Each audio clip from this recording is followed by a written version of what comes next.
कहावत आएगी कि चट भी मेरी पट भी मेरी ठैया मेरे बाबा का। पहले वो जीन्स का विरोध करते थे कि फटी फटी जीन्स है। दिवाली पे आपने ही लॉन्च किया है शायद पतंजलि का, हम फटी जीन्स भी बनाते हैं, लेकिन वो फटी भी ऐसी है जैसे संस्कारी हो सकते हैं। तो आप तो योगा के थे ना, आप तो योग गुरु थे।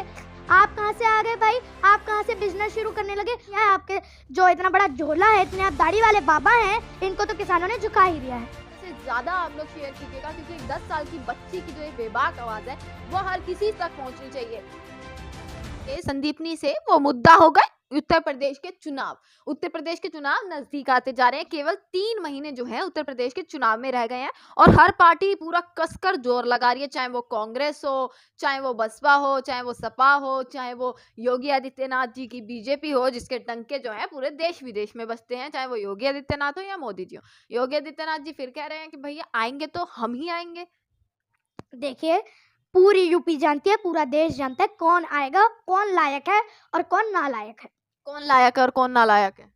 देख सकते हैं, नालायक तो योगी जी को ही कहा जाएगा। उनके राज में आप देख सकते हैं कितने बलात्कार हुए, कितने रोजगार छिन गए, और आप देख सकते हैं कितनी सड़कें वहाँ पे देखा जाए कितने खराब हैं। और यूपी की हालत देख सकते हैं, वहाँ पे देखा जाए तो लड़कियां एकदम सुरक्षित नहीं है। जहाँ अमित शाह जी ने बयान दिया था कि लड़कियां एक्टिवा पे घूम सकती हैं हार पहन के, गहने पहनकर रात के 12 बजे भी निकल जाइए, कुछ नहीं होगा। कुछ नहीं होगा। तो अमित शाह जी, आप अगर औरत होते, आप अगर जानते कि औरत का दर्द क्या होता है यूपी के दिनों में, यूपी के हालात में, तो आप समझ जाते कि औरत की हालत क्या होती है वहाँ पे। तो योगी आदित्यनाथ जी जो आप ये सिर्फ कमियां गिना रही हैं, इन्हीं को तो विकास कह रहे हैं कि भैया आप कह रही रोड नहीं बनाए। उन्होंने इतनी रोड दिखा दी, हमने ये रोड बनवा दी, हमने वो रोड बना दी, ये हाईवे बना दिए। और रोजगार की बात रही, अभी भी 4 लाख सरकारी नौकरी का वादा वो कर रहे हैं। जेवर एयरपोर्ट बना दिया, और क्या, और किसको विकास कहते हैं? देखिए, जेवर एयरपोर्ट बना दिया, उसको भी कल परसों अरमानी अडानी को बेच देंगे। और जहां आपने बताया कि रोड्स बनाई गई हैं, जितनी भी स्मार्ट सिटी बनाई गई हैं, भैया हमने तो अखबारों में यही देखा है कि कोलकाता की तो आपने सड़क दिखाई थी कि ये विकास हुआ है, अमेरिका की आपने बिल्डिंग दिखा दी। भैया हम कैसे भरोसा कर लें? कोलकाता जाके तो देख लिया लोगों ने। सोशल मीडिया पे अगर योगी जी आप हैं तो आप कृपया करके उसे देखिए कि आपका सच जो है वो सामने आ गया है। अच्छा संदीप ने मुझे एक और चीज बताइए, जैसे पेट्रोल के दाम है वो आजकल इतना बड़ा मुद्दा बन गया है, और एक समय था जब बाबा रामदेव को आप जानती होंगी, बाबा रामदेव जी कहते थे कि भैया सरकार आ जाएगी उसके बाद है ना 30 रुपए लीटर, 35 रुपए लीटर, जितना आपको पसंद है उतने में पेट्रोल देंगे। और आज पेट्रोल के दाम पर किसी की भी आवाज नहीं निकल रही। देखिए, वो चाटुकार है, वो अगर अच्छाई है तो अच्छाई बोलेंगे, बुराई है तो बुराई बोलेंगे। इस पे तो यही कहावत आएगी कि चट भी मेरी पट भी मेरी ठैया मेरे बाबा का। रामदेव जी कैसे, पहले देखिए ये तो टॉपिक हो ही गया, दूसरा ये देख लीजिए, पहले वो जीन्स का विरोध करते थे कि फटी फटी जीन्स है। दिवाली पे आपने ही लॉन्च किया है शायद पतंजलि का, हम फटी जीन्स भी बनाते हैं, लेकिन वो फटी भी ऐसी है जैसे संस्कारी हो। रामदेव जी, आपकी संस्कारी या संस्कारी हमारे को समझ ही नहीं आता है। रामदेव जी, हमने आपको जैसे देखा, आपने बोला हमारे पे शर्ट है, कपड़ा भी आप ले जा सकते हैं, तो आप तो योगा के थे ना, आप तो योग गुरु थे। आप कहाँ से आ गए भाई? आप कहाँ से बिजनेस शुरू करने लगे? और अगर देखा जाए तो बिजनेस से तो पैसे ही आता है, और योग में तो उसकी कोई जरूरत नहीं है। योग में तो श्वास की जरूरत है, अपना खाना है और अपना श्वास है, श्वास लीजिए, योग हो गया। कहाँ से पैसे की बात आ गई? देसी बनाते हैं ना, पर वो तो सारी चीजें उनकी तो देसी होती हैं, और जो दूसरे बनाए वो विदेशी होती हैं। देखिए, देखा जा चुका है, जैसे उन्होंने शहद बनाया, टूथपेस्ट बनाया, बहुत सारी चीज़ें बनाई हैं जो कि बड़े बड़े बिजनेसमैन भी नहीं बना पाते होंगे। वो सारी चीज़ें तो उन्होंने लॉन्च कर दी हैं, तो योग गुरु तो कहा ही नहीं जाएगा, बिजनेसमैन ही कहिए।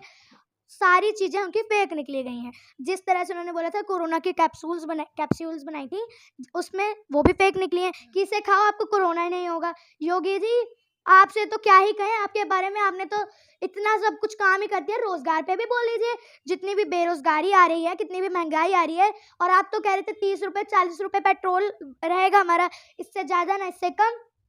आप देखिए, हो गए 100 से ज़्यादा पेट्रोल। रामदेव जी, आप चाटुकार हैं, अंधभक्त हैं, इससे बाहर आइए। देश को चाटुकार हैं? देखा जा सके तो मोदी जी के चाटुकार हैं। अच्छा, वो भी मोदी जी के चाटुकार हैं?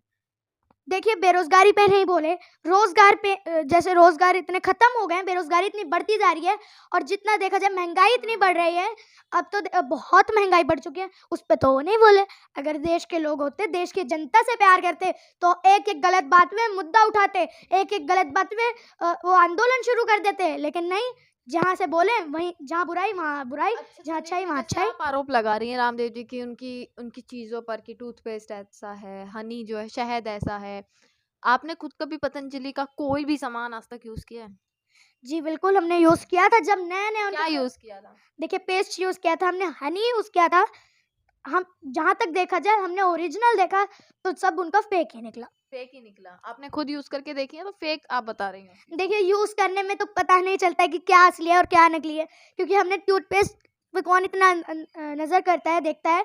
फिर जितना देखा जाए जिन्होंने भी इतना इस पे सर्च की है वो सब तो फेक ही निकली है। मतलब पहले आप भी उनका सपोर्ट करती थी, भक्त बोल सकते हैं एक तरीके से। नहीं जी, ऐसा नहीं कह सकते हैं, क्योंकि एक उनका ब्रांड आया था जिस पे हमने एक तरह से भरोसा किया था कि ये अच्छा निकलेगा, लेकिन वो नहीं निकला बस इसे भक्त नहीं बोल सकते हैं। मतलब योग गुरु बाबा रामदेव कहीं न कहीं बिज़नेसमैन बन चुके हैं, ये देखिए कहना है। बिल्कुल ही बन चुके हैं, जब इतना सब कुछ बेच ही रहे हैं तो बिजनेसमैन कहा जाएगा। अच्छा बिज़नेसमैन कहा जाएगा। देखिए संदीपनी, हर पार्टी का कोई ना कोई प्रवक्ता होता है। हर पार्टी का कोई ना कोई प्रवक्ता होता है जो अपनी बात रखता है और ऐसे ही संबित पात्रा हैं, प्रवक्ता हैं और उन्होंने भी किसानों के बारे में कुछ काफ़ी सारी चीज़ें कही थी। उनसे भी अगर महँगाई को लेकर सवाल किया जाए, आज ही मैं एक चैनल में जब देख रही थी उनको, तो उनसे भी जब सवाल किए जाते हैं तो वो कहते हैं कि जनता के हाथ में है महँगाई वग़ैरह, तो हमारे हाथ में तो कुछ है ही नहीं।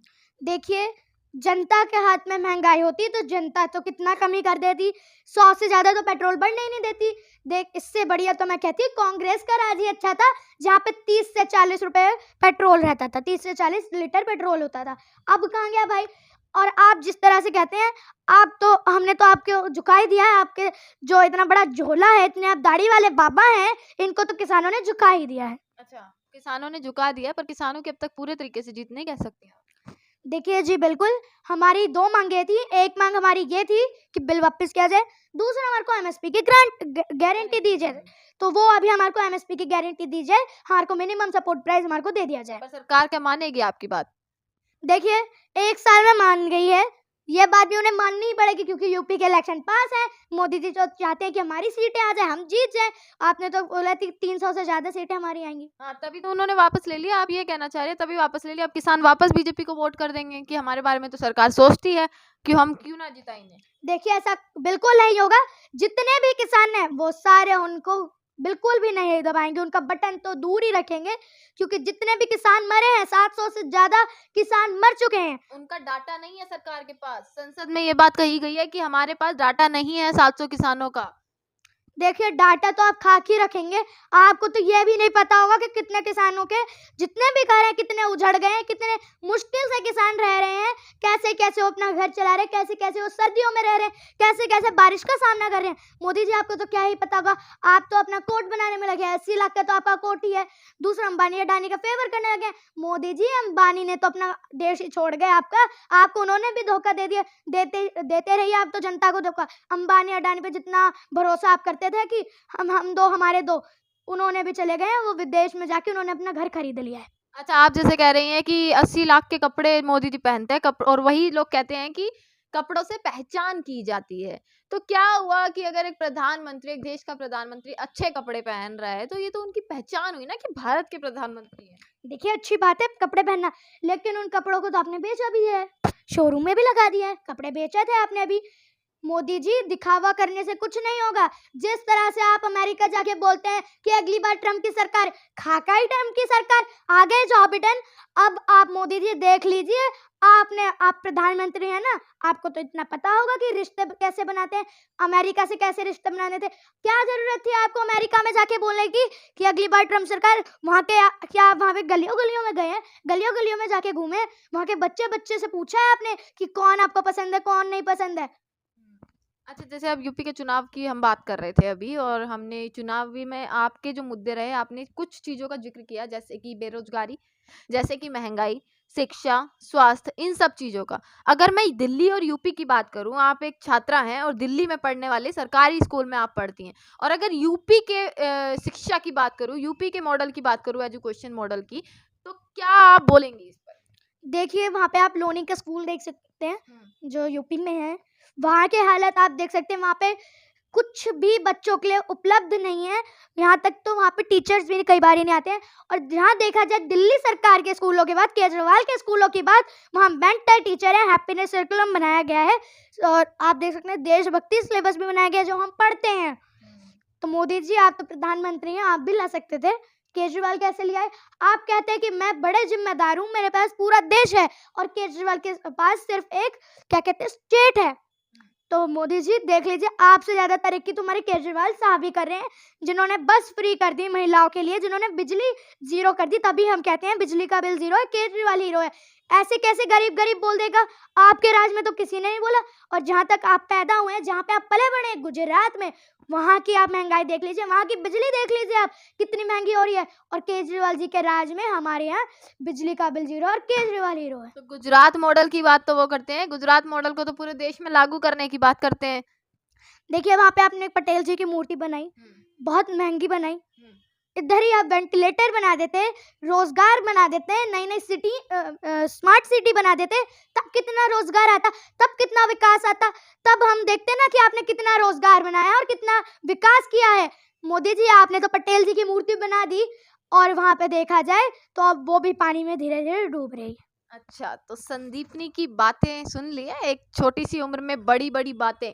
और केवल ये बड़ी बड़ी बातें हम लोग ही पसंद नहीं करते, देश की पूरी जनता पसंद करती है, देश की पूरी जनता सुनना चाहती है कि आखिरकार आजकल के बच्चे भी किस तरीके से आवाज उठा रहे हैं, जो गलत चीजें हैं उनके उसके लिए जो आवाज इनकी है वो पूरे देश भर में किस प्रकार से गूंज रही है। और लोगों को काफी पसंद आती है संदीपनी की बातें। और इस वीडियो को यही मैं कहूंगी कि ज्यादा से ज्यादा आप लोग शेयर कीजिएगा, क्योंकि एक 10 साल की बच्ची की जो ये बेबाक आवाज है वो हर किसी तक पहुंचनी चाहिए। और वो उन लोगों तक पहुंचनी चाहिए जिन्होंने कभी किसानों को आतंकवादी कहा था, जिन्होंने कभी किसानों को खालिस्तानी कहा था, किसानों को विरोधी कहा था और पाकिस्तानी कहकर चीन का और पाकिस्तान का एक सपोर्टर बता दिया, समर्थक बता दिया था। और वही लोग जो बेरोजगारी पर आवाज नहीं उठाते, जिन्हें रोजगार की चिंता नहीं है, जिन्हें महंगाई की चिंता नहीं है, जिन्हें शिक्षा की चिंता नहीं है, जिन्हें स्वास्थ्य की चिंता नहीं है, उन लोगों तक इस वीडियो को पहुंचाना ये आपका काम है। और इसी के साथ संदीपनी की अगर वीडियोस पसंद आती हैं तो हम दोबारा संदीपनी से बात करेंगे। पहले भी इनकी वीडियोस देखे होंगे, लगातार जो है अपनी आवाज उठाती है अपनी पढ़ाई के साथ साथ। और पढ़ाई की बात कई लोग ये भी पूछते हैं कि संदीपनी पढ़ाई भी करती हैं या नहीं, तो पढ़ाई में भी बता दूं, अपने स्कूल में जो है नंबर 1 पर है, टॉप हमेशा करती है, अपने स्कूल में नंबर 1 पर रहती हैं। और यहीं से पता लगता है कि बच्चों को भी अब कहीं ना कहीं समझ आने लगी हैं चीजें, और यही समझ जो है बड़ों तक भी पहुंचानी है, आप लोगों तक भी पहुंचानी है, और लगातार पहुंचा रहे हैं। अब देखना बाकी है कि यूपी चुनाव में आखिरकार क्या होता है। कुछ चंद महीने रहते हैं यूपी चुनाव में और 5 राज्यों में चुनाव है, और क्या रहेगा चुनाव माहौल, क्या रहेगा चुनाव का और किसकी जीत होगी, हर कोई जानना चाहता है। इसी के साथ आपका बहुत बहुत शुक्रिया।